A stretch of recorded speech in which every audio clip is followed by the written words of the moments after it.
You are about to enter the Ghostly Archives.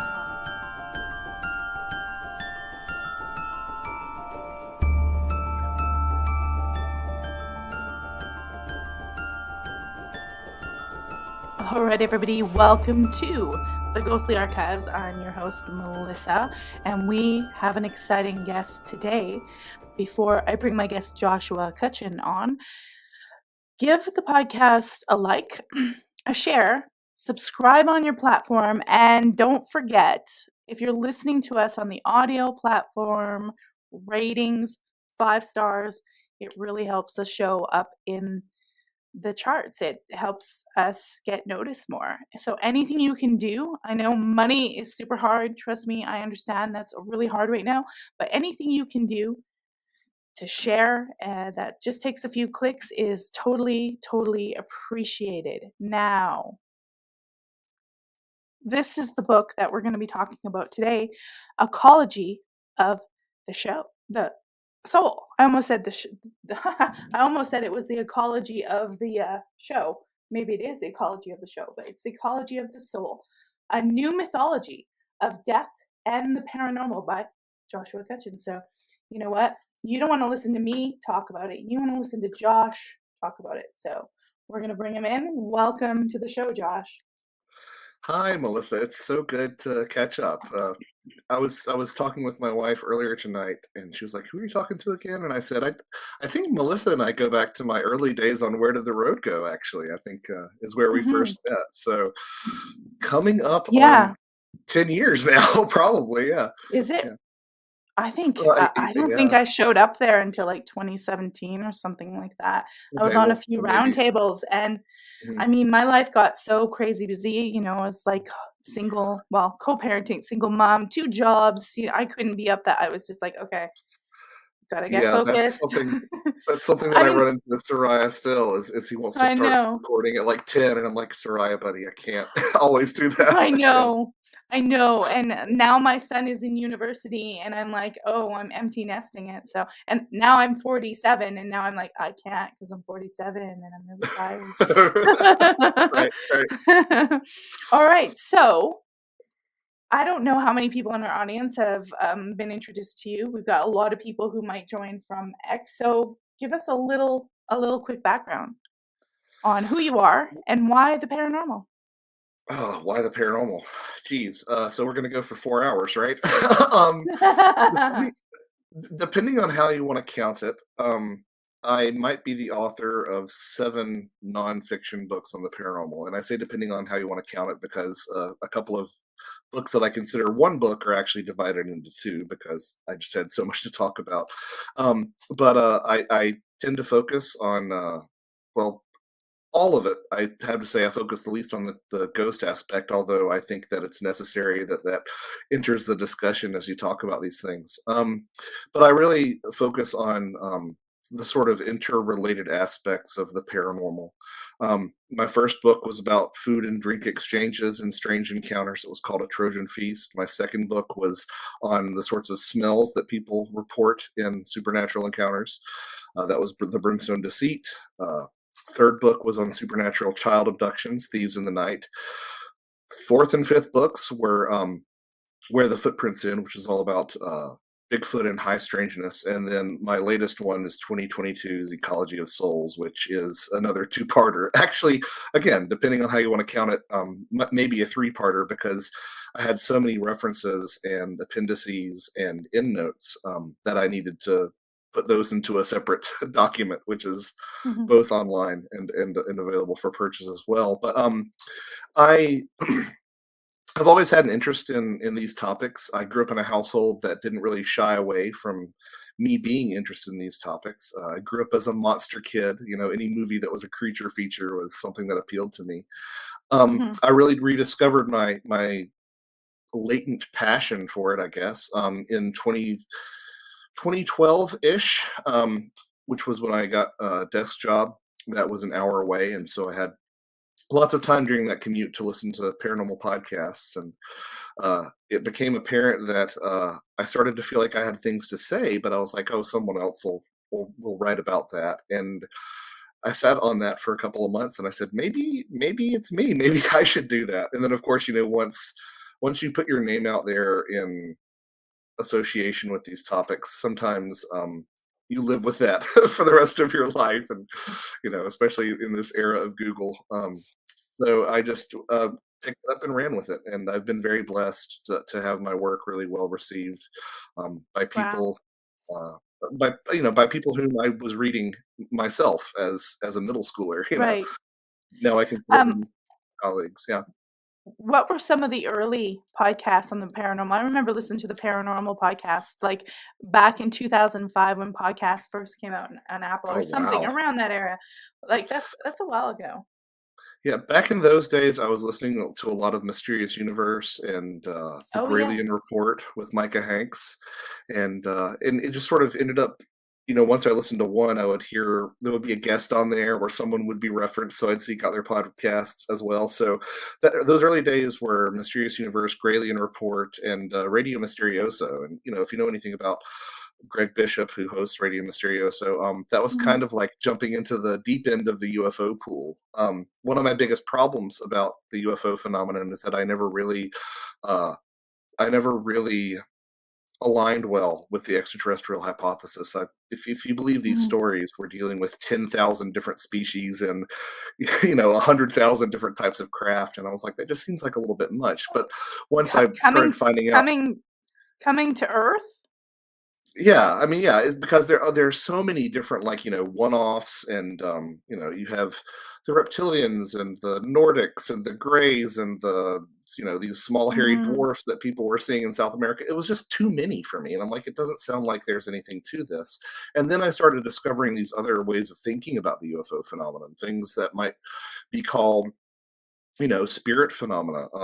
Taking a look at these things through, indigenous mythologies, taking a look at these things through the possibility that a lot of these experiencers might be entering an altered state of consciousness. And then to me, it was like, oh, well, if that's possible, then anything is possible. So it sort of helped to explain the plurality of the different entities and craft that we were seeing, and it was sort of a real gateway for me to start comparing across these different disciplines. And that's been pretty much what I've done ever since then. I hold to the idea that there is something objectively real going on in a lot of these experiences, Mhm. but I think that the way that we define them is entirely bound by our culture and by our own preconceptions. And I think that the phenomenon Right. um, is consistent not only over time, but also from encounter to encounter. Like, I can make a strong I feel like I can make a strong case that a lot of Bigfoot encounters should be seen or could be compared to fairy encounters from Western Europe. Right. And I can make the same case with the UFO stuff and even the ghost stuff as well. And that's sort of all culminated in Ecology of Souls. Right. I mean, I don't know how we would I mean, it's hard to get out of the context of culture and perceive anything outside of that. Right. Yeah, there's this meme. I don't know if you well, no, there's this meme. I don't know if you've seen it, but it's like my favorite meme ever, probably. I talk about it way too much, but there's a guy who's kneeling on a beach, and he's hammering nails into the tide as it comes in, and the tide says reality and each nail says language. And it's like, yep, that's pretty much it. We're embedded in this sort of, Is, these cultural expectations. Yeah. is this supposed to be Terence McKenna? Yes, it is supposed to be All Terence right. McKenna. I How very like astute of him you. because Yeah. I used to listen to him a long time ago, and I know one of the themes that he has is about creating your own subculture. So it's Mhm. interesting that this is kind of your own subculture. Yeah, and Ecology of Kinda. Souls is, it totally is, because I often feel Jacques Vallée once described himself as a heretic among heretics, and sometimes I feel like a heretic among heretics among heretics, because a lot of people want these things to be aliens, and they want the Bigfoot stuff to be a giant undiscovered uh, primate, and they want Mhm. they want fairies to not exist at all, right? Um, but Right. Ecology of Souls is actually a Terence McKenna phrase. I believe he's the one who originated it. He's definitely the one who popularized it, and that was one of his interpretations of where he was going in the DMT space. Is that you have this Mhm. revelation that you might have been dropped into an ecology of souls, and what the book really does is, or what I hope it does, what my goal was to do, was to put all these sort of different experiences in dialogue with each other. So people have made comparisons at length in the past between alien abductions and shamanic initiations, or alien abductions Mhm. and near death experiences. But I Mhm. wanted to bring in those comparisons and also say, well, take a look at fairy encounters, take a look at some cryptid encounters, and then take a look at some of the, the folklore around ley lines and ancient monuments. I mean, that was what really surprised me, is that the more you sort of take a look at the role that death might play in the paranormal, it really does seem to touch a lot of things that you wouldn't have normally expected. But it I surprised myself in how often I kept on finding these connections that really do suggest that the to me, they suggest that the whole of the way that we sort of are dealing with the paranormal is is somehow related to this final transition that we make. And of course, it's two big books, so I know Right. that might sound like sort of an odd claim to make, but I definitely spend my time trying to make those It's assertions over the course I of it. mean, this is I ordered volume 1 and I have to keep reading, but everyone, when you see the word ecology, you think biology, you think something physical, organic. So, it's interesting that you're tying this into something that one might think of as more non-tangible, right? Yeah, well, part of the reason that that phrase always appealed to me, the ecology aspect of it, is because I listen to these discussions of something like, let's say, the UFO phenomenon, and I hear a lot of, um, quite frankly, even though I am a Christian myself, I hear a lot of evangelicals say things like, "Oh, well, it's all angels and demons," and I'm like, well, it's I tend to think and suspect that it is an ecology of intelligences, of presence, of non-human entities, whatever you want to call it. But I suspect that it is an ecology where certain things fill certain niches. And yes, there are good things and bad things that you could probably equate to angels and demons. But I think that there's a lot of room in between that is just full of free agents, so to speak, and or things that we might compare to sharks or tornadoes. Mhm. Sharks and tornadoes are not evil, but their interests don't align with yours, and they are dangerous and you need to get out of the way. So I think using that term ecology sort of does speak to that sort of possible diversity of presences in whatever this other space is Right. that we're interacting with. Yeah. So, like somebody who is looking at ecology and biology, they have, like, physical stuff. How are you approaching all the categories, like, in existence? Are you just going from folklore, or do you want some physical proof, like, that it happened, or are you just using people's Right. stories? Like, what kinda data are you going for?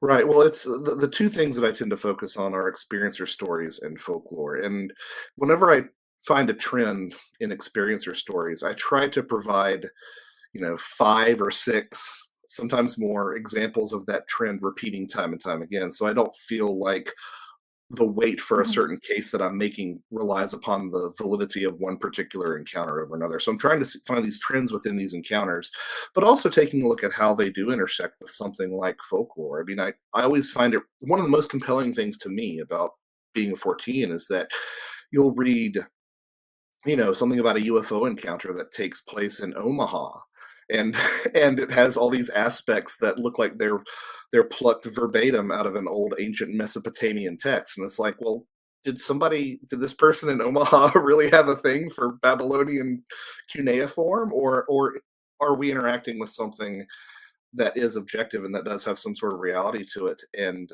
sort of pops up, across time and space. So that's one of the things that I look for. As far as evidence, I mean, I'm I've grown quite cynical and jaded on any amount of evidence coming our way. I Yeah. think that there's some really good audio evidence of certain things. My co-author of Where the Footprints in my books on Bigfoot, Timothy Renner, he says that suspects he suspects that we have permission to get audio, but our permission to get video of these things is not as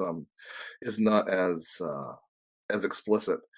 And to that extent, like we do have we do have physical evidence that some of these things do exist, but I'm very Mhm. cautious to say that they exist in the same way that the desk that I'm sitting at exists, or that even Right. I exist. Well, Um, uh, yeah, yeah, an interesting topic that I think you probably actually there's probably a lot of evidence out there is near-death experiences and out-of-body yeah, experiences. 'Cause and that's a chapter in your book, and that's one thing that I find really fascinating because I think there's really I mean, they've done a I mean, maybe not as much as, quantum physics, but they have done a scientific approach to death and right. dying in that term. Yeah, I mean, I've often said so the near death experience chapter after the introduction is the first chapter because a lot of what I'm doing is saying, hey, look, these fairy encounters look like near death experiences, these alien abductions look like near death experiences, these shamanic travel